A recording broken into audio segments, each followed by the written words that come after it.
எல்லாருக்கும் வணக்கம். நம்ம அழகே அழகு சீரியல்ல நம்ம மதி வீட்டுக்கு விருந்துக்கு வந்திருக்கிற தங்கராஜ் எல்லா விஷயத்திலையும் மூக்க நுழைக்கிற மாதிரி நம்ம மதி குடும்பத்து விஷயத்திலையும் மூக்க நுழைக்கிறாரு. அடுத்து என்ன நடக்க போகுதுன்னு தெரிஞ்சுக்கிறதுக்கு முன்னாடி இந்த வீடியோக்கு ஒரு லைக் போட்டுக்கோங்க. ஸோ பார்த்தீங்கன்னா விருந்தெல்லாம் ரொம்ப நல்லா இருந்துச்சு. வயிறு நிரம்ப சாப்பிட்டாச்சு. விருந்தில் எந்த ஒரு குறையுமே இல்லை அப்படின்னு நல்ல வார்த்தை பேசி தங்கராஜ் ஆரம்பிச்சுட்டு பக்கத்தில் இருக்க அறிவுமதியை பார்த்துக்கிட்டு இருக்க. அறிவுமதி அவங்க ஃபோனில் ஏதோ வேலை பார்த்துக்கிட்டு இருக்காங்க. யார் கூட பேசிக்கிட்டு இருக்கமா? ஒன்றும் இல்லை, சும்மா ஃப்ரெண்டுக்கிட்ட அப்படின்னு நம்ம அறிவுமதி சொல்லி முடிக்கிறதுக்கு முன்னாடியே பாய் ஃப்ரெண்டா கேர்ள் ஃப்ரெண்டா எங்க ஃபோனை கூட அப்படின்னு இந்த தங்கராஜ் மூக்க நுழைச்சிட்டாரு. நம்ம அழகுமதிக்கு கோபம் வந்துருச்சு. ஃபோனை கொடுக்காத மதி அப்படின்னு சொல்லி அறிவுமதியை தன் பக்கம் இழுக்கிற நம்ம அழகுமதி அவ ஃபோனை உங்ககிட்ட எதுக்கு கொடுக்கணும் அப்படின்னு தங்கராஜ் கிட்ட கேள்வி கேட்குறாங்க. நான் அவகிட்ட கேள்வி கேட்டா நீ எதுக்கு பதிலுக்கு வர? இந்த பொண்ணு தப்பான விஷயத்துக்கு தப்பான பாதைக்கு போயிடக்கூடாதுன்னு தான் நான் கேட்டேன். ஃபோனை கொடுக்க வேண்டியதானே? தப்பான விஷயம் பண்ணலனா ஃபோனை கொடுக்கறதுல என்ன தப்பு இருக்கு? நீ ஃபோனை கூட அறிவுமதி அப்படின்னு ரொம்பவே உரிமையா தங்கராஜ் கேட்க, இவ ஏன் தங்கச்சி, எனக்கு இல்லாத உரிமை உங்களுக்கு என்ன வந்துச்சு? பொண்ணுங்களோட பிரைவசியில் நீங்கள் யார் உள்ளே வர்றதுக்கு?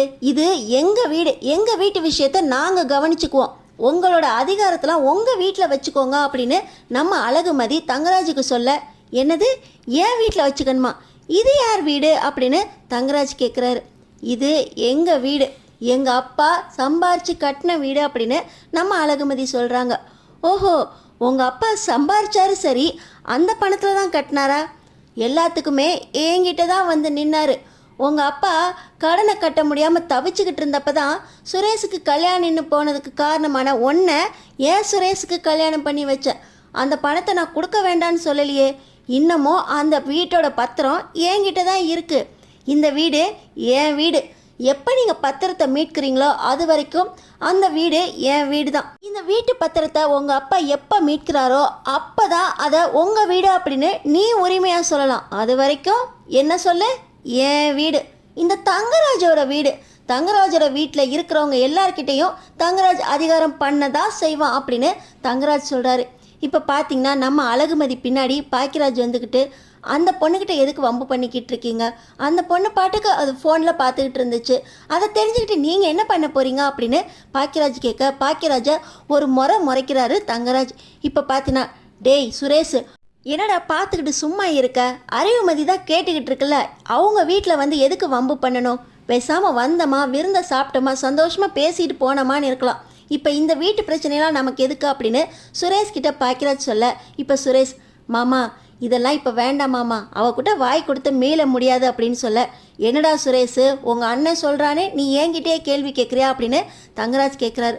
அதெல்லாம் இல்லை மாமா, விருந்துக்கு வந்த இடத்துல இதெல்லாம் தேவையா மாமா அப்படின்னு சுரேஷ் சொல்ல, எனக்கு இந்த விருந்தும் வேண்டாம் ஒன்றும் வேண்டாம், நான் வீட்டுக்கு கிளம்புறேன், உங்கள் வீட்டுக்கு வா, நான் உன்ட்ட அங்கே வச்சு பேசணும் அப்படின்னு சொல்லி தங்கராஜ் அங்கேருந்து ரேவதியை கூட்டிகிட்டு கிளம்ப, நான் வரேன், வீட்டில் என்ன பண்ண போகிறாரோ தெரியல அப்படின்னு சொல்லிட்டு ரேவதி மலர்கிட்ட சொல்லிட்டு மதிக்கிட்டையும் சொல்லிட்டு கிளம்ப, நம்ம மதி ரொம்ப கோவத்தோடு நிற்கும்போது ராமனமூர்த்தி வராரு. என்னம்மா, தங்கராஜ் சார்கிட்ட இப்படிலாம் பேசக்கூடாதுமா, அவர் இன்னும் என்னென்ன பண்ண போகிறாரோ தெரியலையேம்மா, நான் அவர்கிட்ட தானே வேலை பார்க்குறேன், அவர்கிட்ட தான் இந்த பணத்தை வாங்கி இந்த வீடு கட்டினேம்மா, நீ இப்போ வம்பு பண்ணதுனால அவர் என்னை என்னென்னமா பண்ண போகிறாரோ, இந்த வீட்டை என்ன பண்ண போகிறாரோ தெரியலையா அப்படின்னு ராமமூர்த்தி புலம்ப, நீங்கள் அவரோட அடிமை இல்லைப்பா, அவர்கிட்ட வேலை பார்க்குறீங்க, அவ்வளோதான். அந்த கம்பெனியோட முதலாளி தொழிலாளி வேலை எல்லாம் முடிஞ்சிருச்சு. இது நம்ம வீடுப்பா, நம்ம வீட்டில் நம்மளுக்கு இல்லாத உரிமை இந்த வீட்டுக்கு விருந்துக்கு வந்தவங்கள்ட்ட என்ன உரிமை இருக்கா அப்படின்னு நம்ம மதி பேசிக்கிட்டு இருக்க. சுரேஷ் பார்த்தீங்கன்னா, எல்லோரும் கிளம்புங்க, வீட்டுக்கு போகலாம் அப்படின்னு சொல்கிறாரு. அப்பா எதை பற்றியும் கவலைப்படாதீங்க, இது நம்ம வீடு, நம்ம வீட்டுக்கு கடன் வாங்கியிருக்கோம், அவ்வளோதானே, அந்த கடனை நான் திருப்பி கொடுக்குறேன், இது நம்ம வீடு அப்படின்னு யாரும் வீட்டுக்குள்ளே வந்து அதிகாரம் பண்ணுறதுக்கு அவங்களுக்கு உரிமையே கிடையாது. நீங்கள் எதுக்கு எடுத்தாலும் அடிமை மாதிரி அவர்கிட்ட பணிஞ்சு போகாதீங்கப்பா அப்படின்னு நம்ம மதி சொல்லிக்கிட்டு இருக்க. இப்போ நீ வரியா இல்லையா அப்படின்னு சுரேஷ் அங்கேருந்து சத்தம் போட, நான் வரேன்ப்பா அப்படின்னு சொல்லி நம்ம மதி பிறந்த வீட்டிலேருந்து விருந்துக்கு வந்த கையோட கிளம்பிடுறாங்க. வீட்டுக்கு போன சுரேஷ் அங்கே ராகவன் கிட்ட போய், அப்பா மதி வீட்டில் என்ன நடந்துச்சு தெரியுமாப்பா அப்படின்னு சொல்ல, என்னடா அங்கே போய் இவ வாய் பேசிக்கிட்டு இருந்தாளா அப்படின்னு ராகவன் கேட்குறாரு. அதெல்லாம் நடந்திருந்தா கூட பரவாயில்லையாப்பா, மதி வீட்டுக்கு தங்கராஜ் மாமாவும் வந்திருந்தாருப்பா, வந்தவர்கிட்ட இந்த மதி சும்மா இருக்காமா, இது ஏன் வீடு, நீங்கள் வெளியே போங்கன்னு சொல்லிட்டாப்பா, மாப்பிள்ளை கோச்சிக்கிட்டு கிளம்பி போயிட்டாருப்பா, அவரே இங்கே வரேன்னு சொல்லியிருக்காரு, என்ன செய்ய போகிறாரோ தெரிலப்பா அப்படின்னு சுரேஷ் ராகவன் கிட்ட சொல்ல, என்னது மாப்பிள்ளை கோச்சிக்கிட்டு போயிட்டாரா? அவர் இருக்கிற பிஸியில் விருந்துக்கு வந்ததே பெருசு, இதில் இவ வீட்டுக்கு விருந்துக்கு வந்ததோடு இல்லாமல் அசிங்கப்படுத்தி வேற அமிச்சிட்டாளா? இவளுக்கு வாய் இருக்க இருக்க காது வரைக்கும் நீண்டுக்கிட்டே போகுது. மதி இங்கே வா அப்படின்னு சொல்லி ராகவன் கூப்பிட மெதுவாக வந்து நிற்கிறாங்க நம்ம மதி. உன் வீட்டுக்கு விருந்துக்கு இதுக்கு தான் நாங்கள் வரல. எதுக்கு மாப்பிள்ளை கிட்டலாம் தப்பாக பேசிக்கிட்டு இருக்க? மாப்பிள்ளை கிட்ட அப்படி என்னதான் வம்பு பண்ண? உன் வாயை வச்சுக்கிட்டு சும்மா இருக்க முடியாதா? எங்கள் வீட்டு மாப்பிள்ளையை மட்டும் மரியாதை குறைவாக நடத்துறதுக்கு எங்களுக்கே உரிமை இல்லைங்கிறப்போ உன் வீட்டு விருந்துக்கு வந்தவங்கள நீ எப்படி தப்பாக பேசலாம் அப்படின்னு இந்த ராகவன் கோவப்பட, அதை தான்ப்பா நானும் சொல்கிறேன். அங்கே வச்சு என்னால் பேச முடியல. மாமா எதுவும் பேசாமல் கோச்சிக்கிட்டு போயிட்டாருப்பா அப்படின்னு சுரேஷ் கோவப்பட்டுக்கிட்டு இருக்க அந்த நேரத்தில் தான் பார்த்தீங்கன்னா தங்கராஜ் வீட்டுக்கு ரொம்ப கோவமாக வராரு ரேவதியை இழுத்துக்கிட்டு. என்னம்மா மதி, உன் வீட்டிலேருந்து நான் கோச்சுக்கு போயிட்டா அதோட பிரச்சனை முடிஞ்சு போச்சுன்னு நினச்சியா? அந்த வீடை என்னமோ உன் வீடுன்னு சொன்னில, இதோ இந்த பத்திரம், இதை எடுக்கிறதுக்கு தான் நான் போனேன். இந்த பத்திரத்தை மீட்கணும்னா நீ எனக்கு எவ்வளோ கொடுக்கணும் தெரியுமா அப்படின்னு தங்கராஜ் சொல்ல, மாப்பிள்ளை என்ன மாப்பிள்ளை வந்தோடனே அவகிட்ட பேசிக்கிட்டு இருக்கீங்க? நீங்கள் அமைதியாக இருங்க மாமா, எனக்கும் மதிக்கும் தான் பேச்சு. சொல்லு மதி, உங்கள் அப்பா எனக்கு எவ்வளோ காசு கொடுக்கணும்னு தெரியுமா?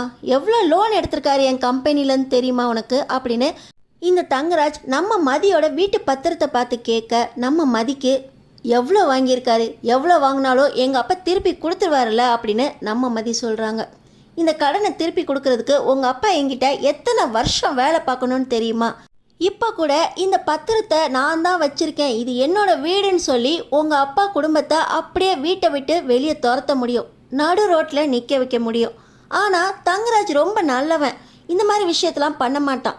நீ உங்கள் அப்பாக்காக பணம் கட்டுறேன்னு சொன்னல, அது உங்கள் வீடுன்னு சொன்னல, உனக்கும் 2 மாதம் டைம் தரேன். 35 லட்சம் ரூபாய் பணத்தை கொடுத்துட்டு இந்த பத்திரத்தை நீ என்கிட்டேருந்து வாங்கிக்கலாம். இல்லை என்னால் கட்ட முடியாது அப்படின்னா இப்போயே நீ சொல்லு, உங்கள் அப்பாவை கூட்டிகிட்டு வீட்டை விட்டு வெளியே போ. உங்கள் அப்பாவுக்கு ஹார்ட் ப்ராப்ளம் வந்துருச்சு, ஆஸ்பத்திரியில் இருந்தாங்க அப்படிங்கிறதுக்காக தான் இந்த விஷயத்த உங்கள் அப்பா கிட்ட பேசலை, நீ தான் பேசினிய உங்கள் வீடு அப்படின்னு. அந்த பத்திரத்தை மீட்கணும்னா 35 லட்சம் ரூபாய் நீ எனக்கு கொடுக்கணும் அப்படின்னு சொல்லி தங்கராஜ் மதிக்கிட்ட பேரம் பேசுகிறாரு. வீட்டுக்கு வந்திருந்தப்ப என்ன சொன்னீங்க? அண்ணே முறை, எங்கள் அப்பாவுக்கு புள்ள முறை, இப்படியெல்லாம் பேசிட்டு இந்த பத்திரம் வேணும்னா 35 லட்சம் ரூபாய் வேணும்னு நீங்கள் சொல்கிறீங்க. சரிங்க சார், நான் கொடுக்குறேன். எங்கள் அப்பாவுக்காக இந்த 35 லட்சம் ரூபாயை இந்த அழகுமதி கொடுக்க போகிறான். இது வரைக்கும் உங்கள் வீடாகவே இருக்கட்டும், இந்த வீட்டில் நாங்கள் வாடகைக்கு இருக்கிறதா இருக்கட்டும். எங்கள் அப்பா சம்பளத்தில் மாதம் மாதம் எவ்வளோ பிடிக்கணுமோ அந்த கடனுக்கு நீங்கள் பிடிச்சிக்கலாம். அது வரைக்கும் இந்த வீட்டில் நாங்கள் வாடகைக்கு இருக்கிறோம். மாதம் ஆனால் இந்த வீட்டுக்கான வாடகை 10,000 ரூபாயை நான் கொண்டு வந்து கொடுப்பேன். அது வரைக்கும் எங்கள் அப்பா சம்பளத்துலேருந்து நீங்கள் பிடிச்சிக்கிட்டு அந்த காசு முடிகிற வரைக்கும் நாங்கள் இந்த வீட்டில் வாடகைக்கு இருக்கிறவங்களா இருக்கணும். வீட்டு ஓனர் டெனன்ட் கிட்ட எப்படி நடந்துக்குவாங்களோ அது மாதிரி தான் நடந்துக்கணும். நாங்கள் வாடகைக்கு இருக்கிறோம், நீங்கள் வீட்டு ஓனர், அவ்வளோதான். உங்களுக்கும் எங்கள் அப்பா குடும்பத்துக்கும் உள்ள தொடர்பு. இதுக்கு மேலே எங்கள் அப்பாவை கடன்காரனாவோ அடிமையாவோ நீங்கள் நடத்தக்கூடாது. என் வீடு அப்படின்னு அவங்கள்ட்ட பேசக்கூடாது. உங்களுக்கு கடன் அடைகிற வரைக்கும் எங்கள் அப்பா வேலை செய்கிறாங்க, அவங்களால முடியலையா நான் செய்கிறேன். வீட்டு வாடகையும் மாதம் 5ஆம் தேதியாச்சுன்னா நான் கொண்டு வந்து கொடுத்துருவேன். இதுதான் உங்களுக்கும் எங்கள் குடும்பத்துக்கும் இல்லை தொடர்பு. இதுக்கு மேலே யார் மேலேயும் அதிகாரம் செலுத்துறதுக்கு உங்களுக்கு உரிமையே கிடையாது அப்படின்னு நம்ம மதி பேசுகிறத கேட்டு சுரேஷுக்கு கோவம் வந்துடுது.